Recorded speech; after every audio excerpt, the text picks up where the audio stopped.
I would start the recording now. Cool, okay. So welcome everyone. Thank you so much for joining today's DeepMind UCL seminar talk. We have the great pleasure of having Chelsea Finn here, who will talk about principles for tackling distribution shift. Many of you probably know her already. Chelsea is an assistant professor in computer science and electrical engineering at Stanford University.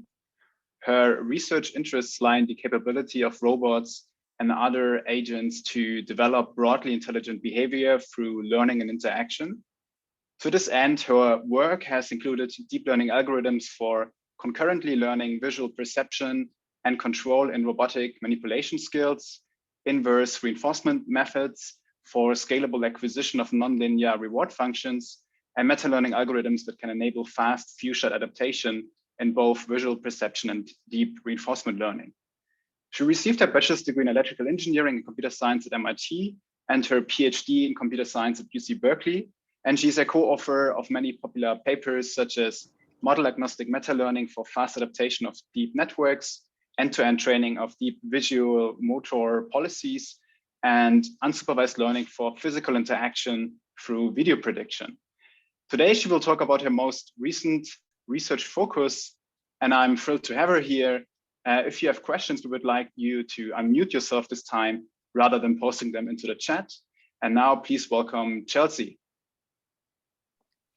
Thank you for the introduction. I'm really excited to virtually be here and really excited to share some of the research that we've done recently and some of the cool things that we've found and discovered. And as John mentioned, feel free to kind of interrupt in the middle if you have any questions. There should also be some time for questions at the end as well. I guess as a means for introduction beyond what was said previously, I'm interested in how robots and generally machines might develop broadly intelligent behavior. And a lot of the work that we've done towards this goal is actually looking at real physical systems like the ones shown here, trying to see if robots can learn tasks by watching people, learn how to use tools, or learn how to solve a variety of different tasks. While this is a big focus of our work today, my focus is going to be a little bit different, actually more on the machine learning side, motivated in some by some of the robotics problems that we've looked at, but also motivated by some of the pitfalls that we're seeing in machine learning. So to frame things, I think that we've seen really tremendous progress in machine learning recently, from things like GPT-3 to machine translation systems to systems that can classify images extremely well. These systems are really undoubtedly impressive and can do pretty amazing things.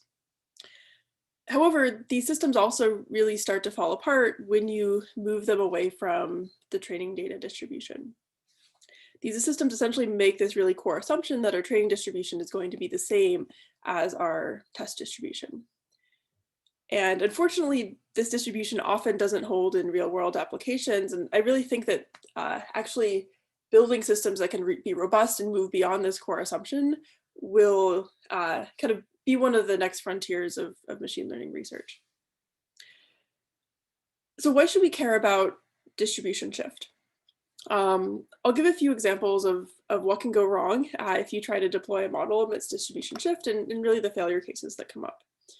So one example from online content moderation is we may want to make the internet a better place and be able to classify whether a comment is toxic or not toxic. And fortunately, if you train deep neural networks on this task, you can get an average test accuracy of around 92.2%, which seems quite accurate. However, unfortunately, if you actually plot the performance of this approach when the comments are talking about certain different demographics or certain terms, you see that the test accuracy can drop significantly. So if, for example, you deploy it on non-toxic comments that mention the Black demographic, the accuracy drops to 69.2%, which is really unfortunate. And it suggests that if we were to kind of take the system and then deploy it towards kind of an online community that was kind of had different demographics, then the performance would struggle and would be a lot worse. So that's one example. Another example is maybe we're interested in problems in drug discovery. We want to be able to predict the properties of different molecules. And in these kinds of applications, we care exactly about predicting the properties of new molecules because we want to discover new molecules. And so we train a system to predict the activity prediction of a molecule. And if you do this, you get a 34.4% average precision on new molecules from scaffolds that you saw during training. However, if you evaluate it on molecules from held out scaffolds, you see a significant performance drop. And this is even if you train on thousands of different scaffolds. Okay, so we see these pretty significant drops between the training distribution and the test distribution in these examples. And one thing that I'd like to highlight is Pongwei, Shiori, and a pretty large team actually put together and compiled together a data set and a benchmark of these kinds of distribution shift problems, ranging from the ones that I showed here to ecological conservation to medical imaging. They really did a fantastic job of compiling these different data sets that have actually realistic distribution shift from talking to different domain experts. And so if you're interested in these problems, I'd encourage you to check it out. So these are two examples of distribution shift. I'd like to actually give a couple more examples of where distribution shift can really hurt us. So one is actually in reinforcement learning. So one problem we really care about in reinforcement learning is being able to learn from an offline data set. In particular, it'd be really nice if we could take a data set and then run a reinforcement learning algorithm just on that data set and then get a policy that can solve a task. Unfortunately, though, there's going to be a distribution shift between the policy in the data set and the policy that you're optimizing. And this is because you ultimately want to get a policy that's probably better than the one that's represented in the data set. And if you don't account for this distribution shift, and you try to get a robot to close a door, you get a policy that looks like that, where it first fails to close the drawer because it isn't accounting for the distribution shift between its current policy distribution and the policy in the data set. And in this case, it also actually jams its fingers into the desk, which is not a safe thing to do, and I wouldn't recommend this at home. Okay, so that's kind of one thing that can go wrong in reinforcement learning and robotics. And lastly, another source of distribution shift is distribution shift over time. One prominent example of this recently was from Google Flu Trends. So they were trying to predict flu incidence from search queries. They trained it on data from approximately 2004 to 2007. They found that they got a 0.97 mean correlation with CDC data, which is awesome. However, then when the system actually was continued to be deployed, by 2013, it was predicting double the incidence of flu from search query data. And there's also some recent work that shows that language models degrade over time as well, especially on news data, which is shown in blue here. Okay, so hopefully I've convinced you by now that distribution shift is a very real problem, and it can really kind of hurt machine learning systems for real world problems, ranging from drug discovery to content moderation to robotics to things like predicting flu incidents and language models. So how do we actually go about solving these distribution shift problems? First, this is a really difficult problem. We can't just take our current techniques, as I showed before. But what I'd like to talk about today is 3 tools that allow us to start to try to tackle these problems and make progress towards systems that can robustly operate amidst changing distributions. The first tool that I'll talk about is pessimism. Then I'll talk about how we might adapt a distribution shift. And finally, I'll talk about how we might even anticipate distribution shift when things are shifting over time. And as we go through the talk, we're going to be introducing more and more assumptions but also hopefully getting more out of the assumptions that we introduce. Okay, so let's start by talking about pessimism. And essentially the principle behind pessimism is we're going to assume that there are different forms of distributions we might see, and then we're going to try to prepare for the worst distribution in that set that we're considering. And one really beautiful framework for trying to be pessimistic with regard to distribution shift is the framework of distributionally robust optimization.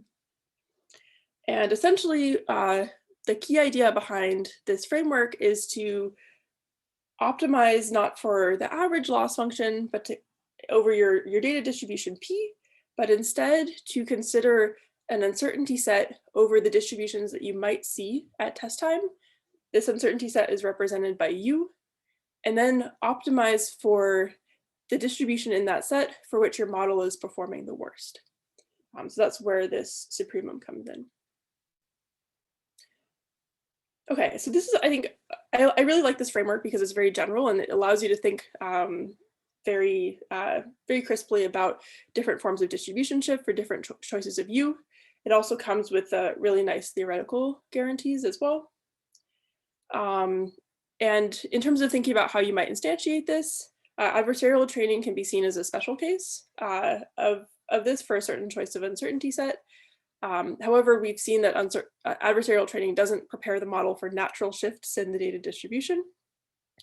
And so some other common choices for the uncertainty set U would be to consider something like a Wasserstein distance between your empirical distribution P and the distributions you're considering Q. Something called conditional value at risk, or C-bar, and this considers all distributions over some portion of the data. And lastly, another choice that we could consider for U is if we have different kind of domains within our data distribution, then we can essentially just consider the uncertainty set as being one of those different domains. Essentially, at test time, we'll be seeing data only from one of those domains, and we want to optimize for the group or the domain of data that is performing the worst. And the result of this sort of optimization is not just that you will kind of do bad in the worst case, but ideally you should also be able to do equally well across the different domains, because whenever one of the domains drops below the other ones, you optimize for the performance of that one until it reaches kind of equal performance across the different domains or groups. Great, so this is a really cool framework. And it's also very principled. However, it also has some challenges. So for Wasserstein DRO and C-bar DRO, the uncertainty set is quite large. You're considering a very large number of possible test distributions. And as a result, these approaches can sometimes be too pessimistic about the kinds of distributions that you'll see at test time. Alternatively, things like group DRO, where you assume you have multiple different domains or groups, can have a much smaller uncertainty set, but they require a lot of knowledge during training about the kinds of domains that are in your training data in order to prepare for test time. Okay, so with this in mind, the kind of first question that I'd like to ask is, do C-bar DRO and group DRO produce models that are robust to distribution shift? And specifically, we're going to focus on a form of distribution shift that arises from spurious correlations, where there are some spurious correlations in your training data set that essentially correlate between, like an attribute that correlates between X and Y in your training data, but for some data points, that correlation doesn't hold. And at test time, you might have distribution shift where you might have more examples where the spurious correlation doesn't hold. And we can look at a few different examples of this kind of spurious correlation. One of them is the content moderation task that I mentioned before, where you might have a spurious correlation between certain demographic attributes and the toxicity in the training data. But then maybe if you move towards kind of a different distribution of demographics, you would see that correlation doesn't hold as much. And there's also a few different kind of other examples that you can look at as well. So often in the Slabé dataset, there's a spurious correlation between hair color and gender. And in the Waterbirds dataset, this is a dataset where there's kind of a strong correlation between the type of bird, whether it's a land bird or a water bird, and the background. And models can very easily pick up on the background and say, oh, there's water in the background, therefore this is a water bird, or there's land background, this is a land background, so therefore it's a land bird. Okay, so if you consider these different forms of, these different kind of data sets that all have spurious correlations, what we see is we're gonna evaluate both average performance and worst group accuracy, where worst group accuracy is measuring how well we're doing on groups like minority groups like land birds on water backgrounds or water birds on land backgrounds, where the spurious correlations may not hold. And what we find first is group DRO, which is shown here, actually performs quite well. So you see a big kind of boost in worst group accuracy over something like ERM. But unfortunately, group DRO requires annotations of the spurious attribute of the attribute A during training, which may be quite expensive to compute. And we also see that joint DRO, and in this case specifically CVAR DRO, doesn't actually give us better worst group accuracy. So if we look at the difference between ERM and joint DRO, we see some gains in some cases, like in the Slabé case, but in other cases, the gains we see are quite small. So why doesn't joint DRO work for spurious correlations? We'd love to have a data set, or we'd love to have a method that can produce robustness of spurious correlations without having annotations of the training groups or the attributes for which for which the model might pick up on. We don't quite understand exactly why this is the case, but through some initial experimentation, I guess first from looking at the results before, we know that the joint DRO objective is less directed at the minority groups than group DRO, because it's considering all different distributions of a certain size rather than just the particular domains in the training data set. And also, if we look at the fraction of points that are minority points that are upweighted by joint DRO over the course of training, we see that this fraction is actually relatively small. It's up to only around 40%. And it actually drops later on during training. And I guess we essentially see that it really doesn't sufficiently prioritize examples where the spurious correlations don't hold. And our hypothesis is that as a result, by not targeting these minority examples, it isn't able to be robust to these correlations. So how might we go about trying to solve this? So at a high level, one thing that we might be able to do is first try to automatically identify examples where the spurious correlation doesn't hold, and then, or where the spurious features are difficult to detect, and then simply prioritize these examples by upweighting them, for example, or caring more about them in the optimization. And if we could do this, then we should be able to be more robust to these kinds of correlations, because we're going to explicitly tell the model that it should really get these examples right, and ultimately then rely on features that that don't depend on the spurious attributes. Okay, so this seems nice, although how do we actually go about accomplishing stage one? How do we find examples where the spurious correlation doesn't hold? Well, one really simple idea is we can remember that standard empirical risk minimization performs very poorly on examples where spurious correlations don't hold, because it picks up exactly on the spurious correlations. So what we could do is we could simply train a model with ERM, and then find the examples that it does poorly on and prioritize those examples. So that's exactly what we're going to do. First, we'll train what we'll call an identification model with standard neural network training, minimizing the average loss.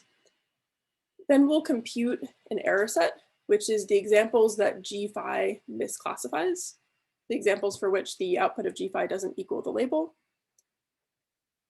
Then we'll upsample examples from E in the training data set to prioritize them and train a final model on this modified data set. And that's it. It's a pretty simple algorithm. We'll call it just train twice, or JTT. That essentially is just identifying examples where we think the spurious correlation doesn't hold by training a model with ERM, and then training a final model on the upsample data set. Okay, so how well does this approach perform? We compared this approach to standard ERM, to joint DRO, like I mentioned before, as well as a method called learning from failure that is representative of recent approaches. It's a paper that was published at NeurIPS last year, and it also performs quite well. And one important point that I'll mention is all of the methods are going to be tuned with respect to the worst group validation loss. All the hyperparameters of the methods are going to be tuned. This is actually a point that a lot of methods end up sweeping under the rug, for better or worse. But this means that we do actually require information about the groups or the spurious attribute in the validation set, but we just don't require any of that information in the training data set. Cool. So what we find when we evaluate this really simple JTT approach compared to these prior methods is, first, on 3 out of the 4 data sets, we see a 10% improvement in the worst group accuracy compared to the best prior approach. This is pretty significant and pretty cool to see. So we're significantly more robust to these spurious correlations in the training data set. And second, we actually see that in 2 out of the 3 data sets, JTT is comparable to group DRO without requiring, of course, group annotations during training. So this is all pretty nice. Now let's dig a little bit more into the performance of this method. And specifically, let's look at what data points does this method identify in the first phase. So the first question we asked is, what portion of the error set corresponds to minority examples?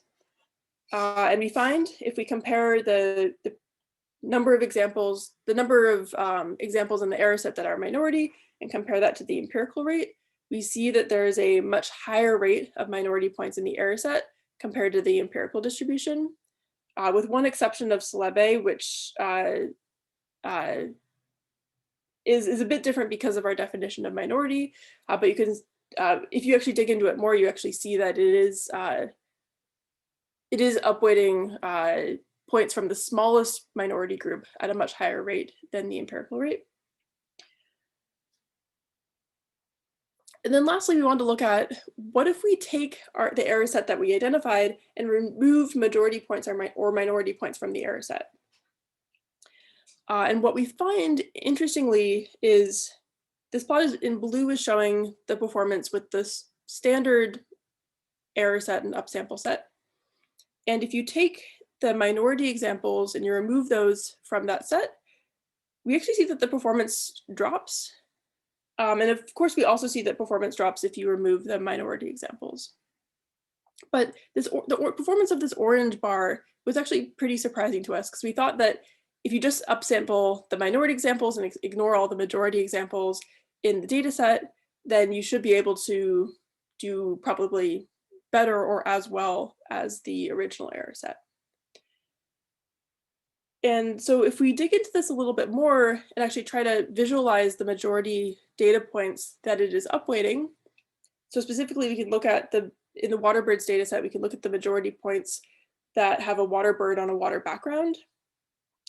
What we find is that for the data points in the error set, it's a bit more difficult to tell that it's a water background, because there's a lot of green, for example, or there's a fair amount of land in the scene.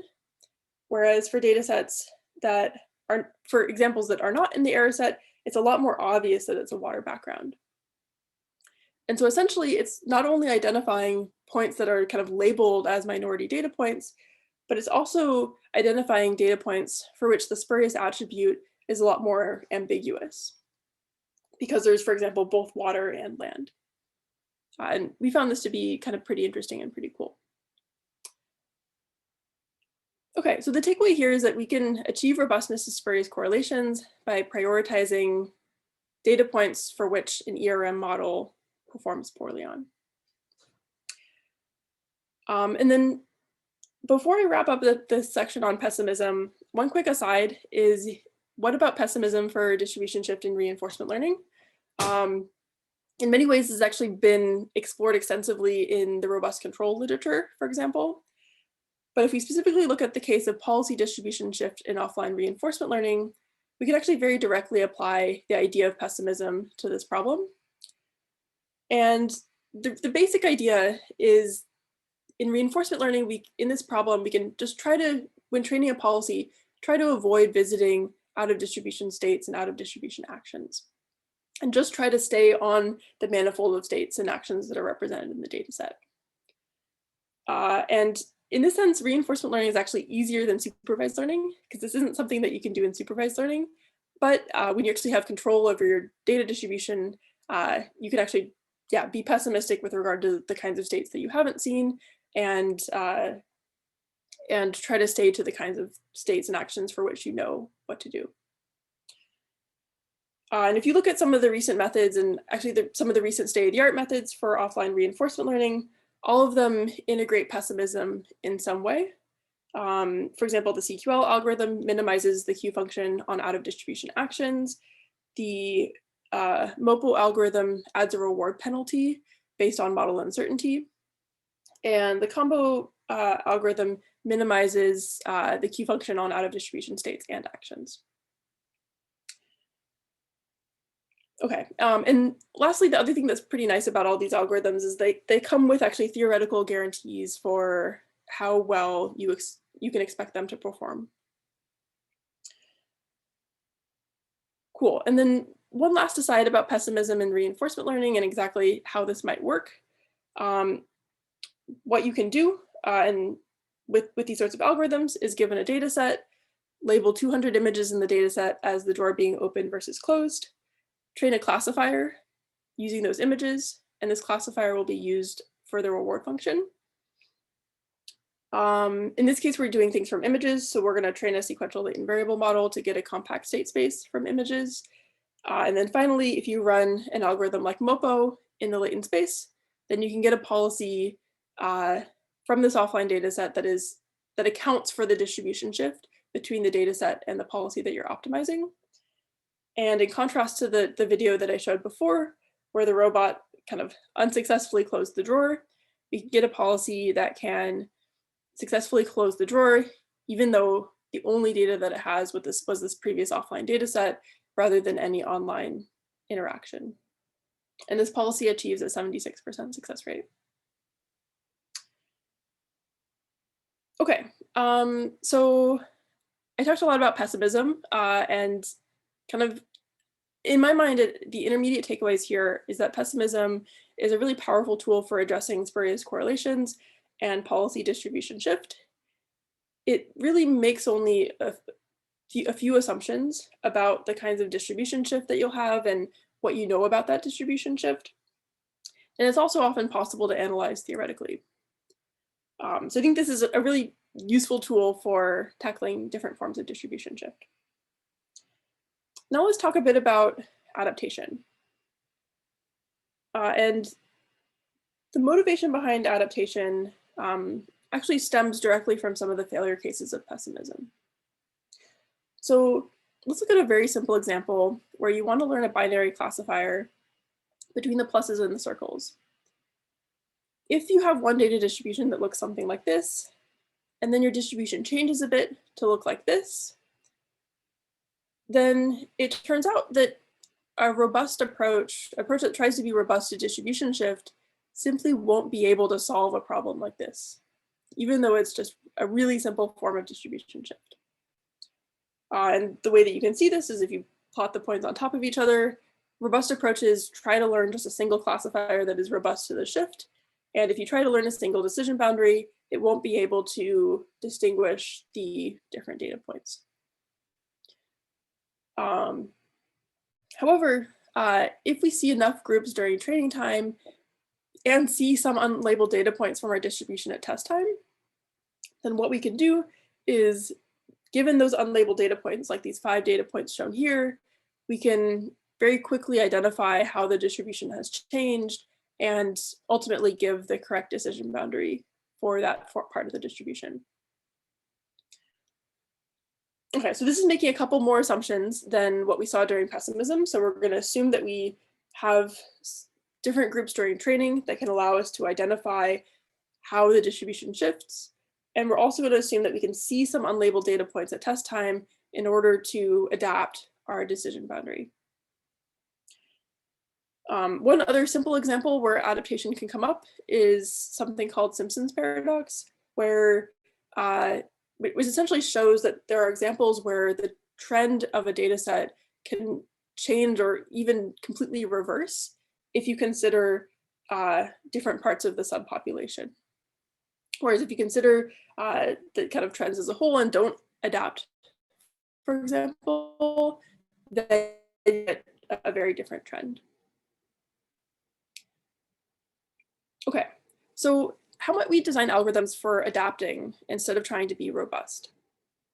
What we're going to try to do is at test time, we'll assume that we'll have unlabeled data from one group or domain of the test distribution. So this might be a different user, a different time of day, a new place. And if we wanted to build a handwriting recognition system, we might assume that we have unlabeled data from a new user at test time, like the images shown here. And then given this unlabeled data, we're going to adapt our model with the data and infer the labels for all of the examples, either in batch or kind of as they are streaming.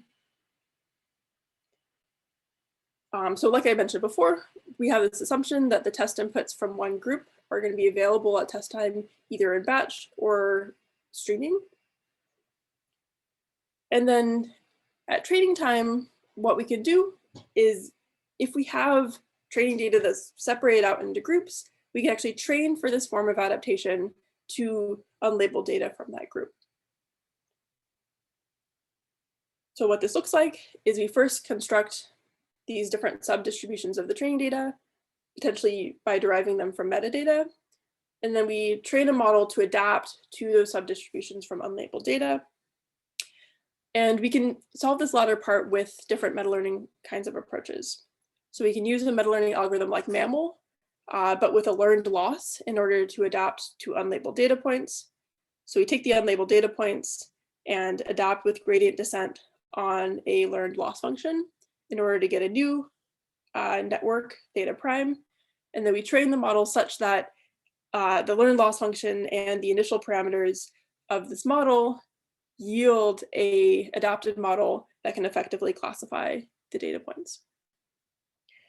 Alternatively, we could also use context-based meta-learning methods that simply compute some sort of context variable C based on the unlabeled examples and condition our model on these data points.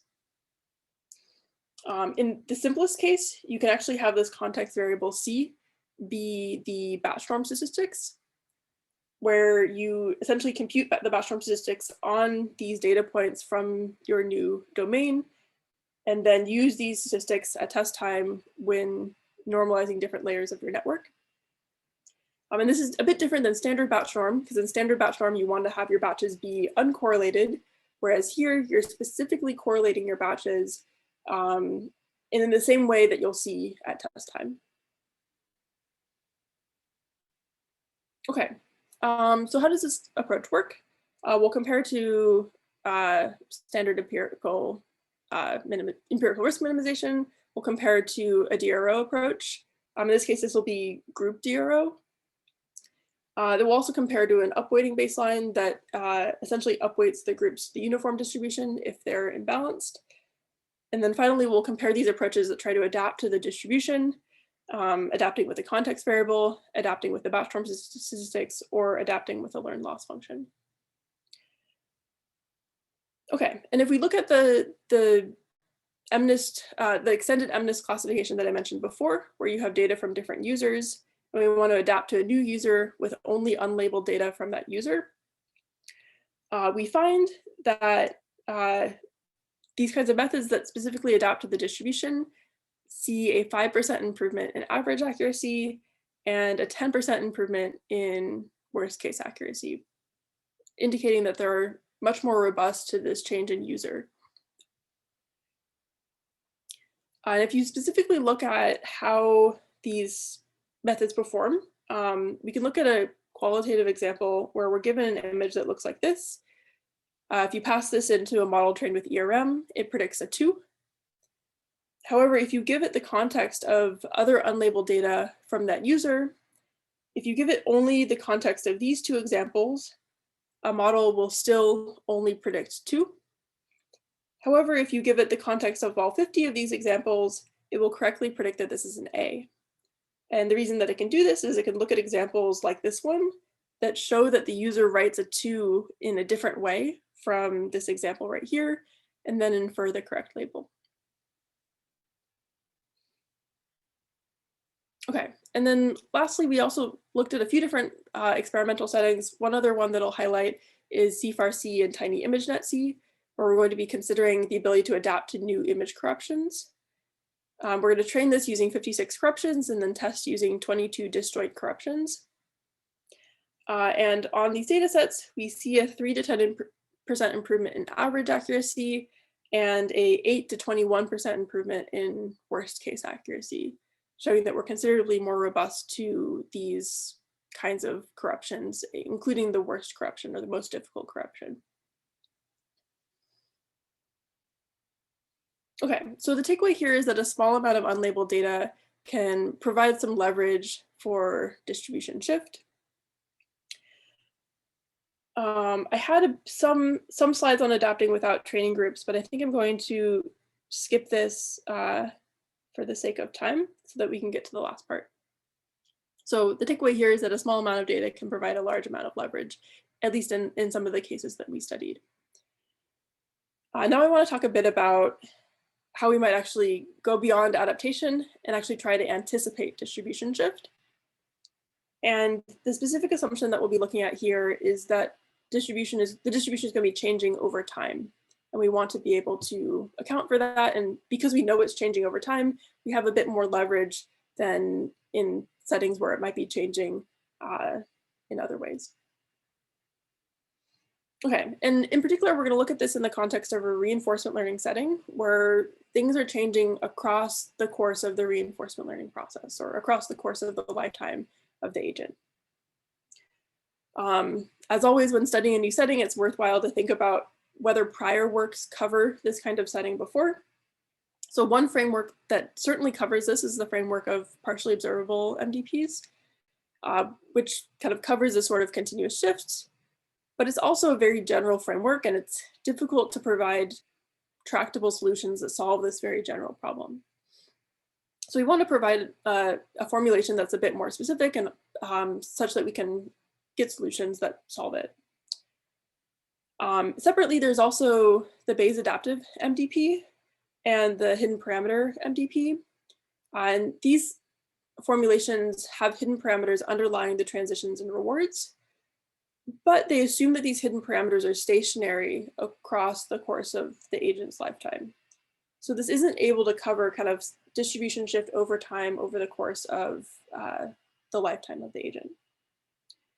And so with this in mind, we introduced what we're calling a dynamic parameter Markov decision process, where there are hidden parameters underlying the transitions and the rewards that are actually going to be fixed within an episode.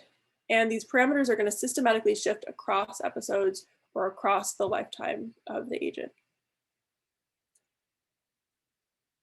Okay, so now, again, thinking about prior works, how well do existing algorithms perform when things are shifting across time? We can look at two really simple settings. One is a setting where the goal of an agent is shifting over time, in this case in a circle, and another where the wind or the velocity, the goal velocity of the agent is shifting over time, and these shifts aren't directly observable to the agent. And what we find is that if you run algorithms like SAC or PPO, which are standard algorithms for RL, as well as the Slack model, which can in principle solve partially observed problems, we find that these methods really struggle amidst this form of continuous distribution shift in comparison to an oracle that can directly observe the distribution shift. So we'd like to be able to solve this problem. What we'll do is we'll build upon this framework of reinforcement learning as probabilistic inference, and we can formulate a graphical model that has this latent parameter z that changes over time. And with this graphical model, we can then actually formulate an objective for a reinforcement learning agent that accounts for this shift. And one key assumption that we're going to make is that we can actually, that this kind of transition, this shift over time is somewhat predictable. And if we can essentially predict what will happen and how the distribution will change, then we can anticipate those changes and prepare the agent in advance.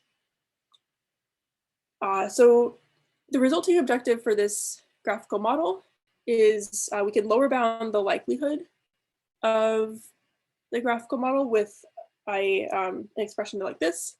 This looks like it might be quite complicated, but there's just a few terms. This first term is to model the dynamics and the reward as a function of our latent variable. The second is to model how the latent variable is shifting over time to predict what the latent variable will look like as a function of the previous latent variable.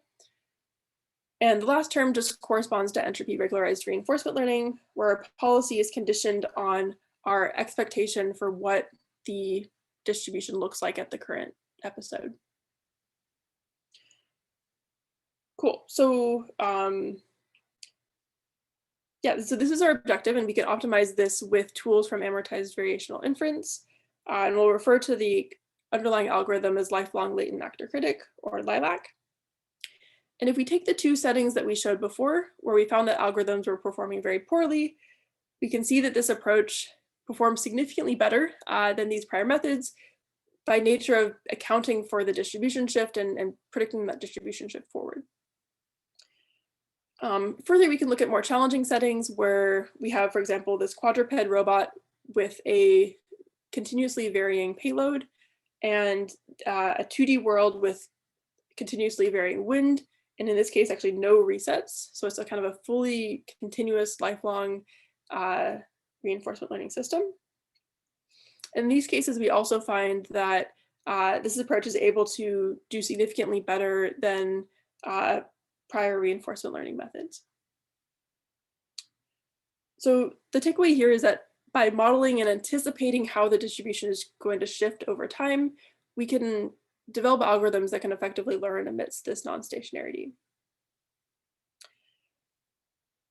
Now, lastly, we can actually take this algorithm and extend it to forms of distribution shift that are caused by other agents, rather than just being caused by changes in the environment itself. And the key change that we'll need to make in order to do this is account for the fact that our agent's action can influence how the environment changes over time. Because if you have two different agents, how you act is going to influence how the other agent acts. Where Z is essentially going to capture the other agent strategy or how the other agent is changing over time. So to do this, we need to change how we're going to be predicting Z to not only predict Z from the previous Z, but actually from the entire past trajectory. So we can do that with a kind of autoencoder that looks like this, where our prediction of Z at the episode K is conditioned on the trajectory at the previous time step, K-1. And this is trained to be able to reconstruct or predict what the trajectory will look like at that next episode.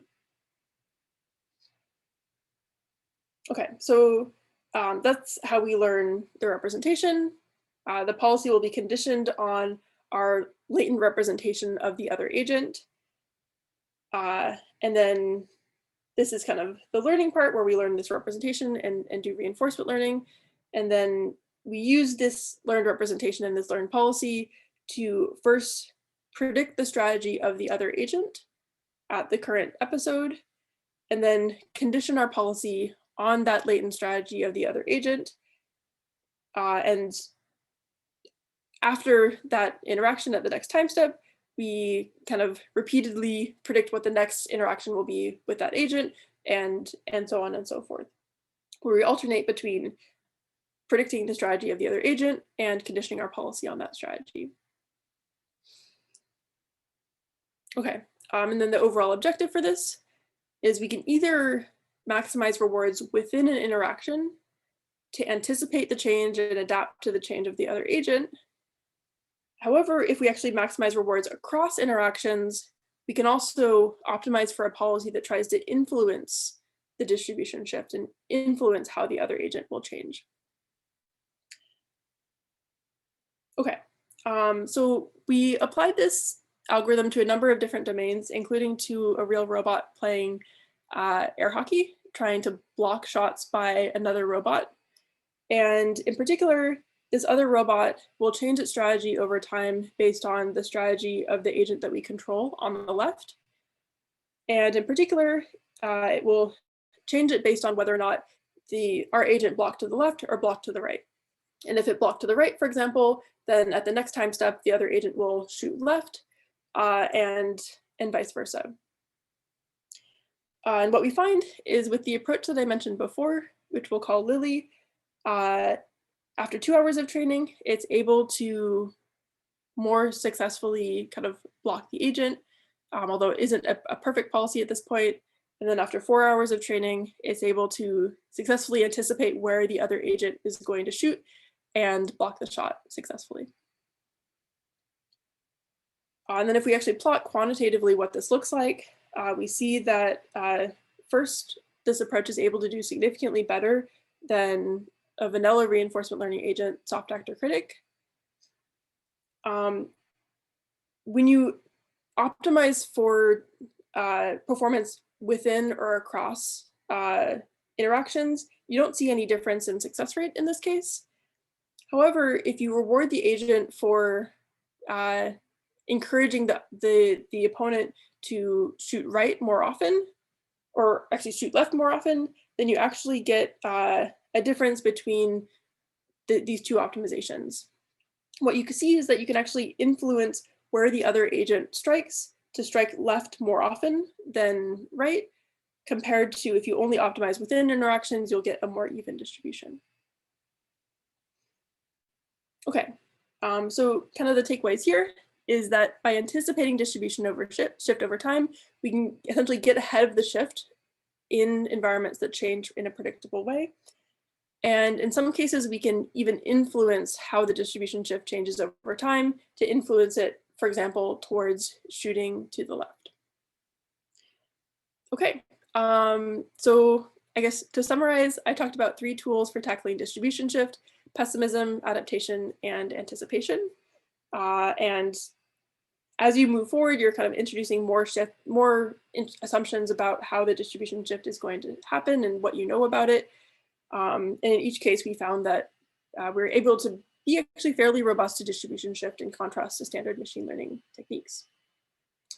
I'd like to thank my students. And if you're interested in distribution shift or interested in working on distribution shift, I'd really encourage you to check out the Wilds benchmark, which has a number of very realistic distribution shifts that arise in real world applications. And I'd be happy to take some questions. Thank you. Thanks a lot for the great talk. I will now stop the recording.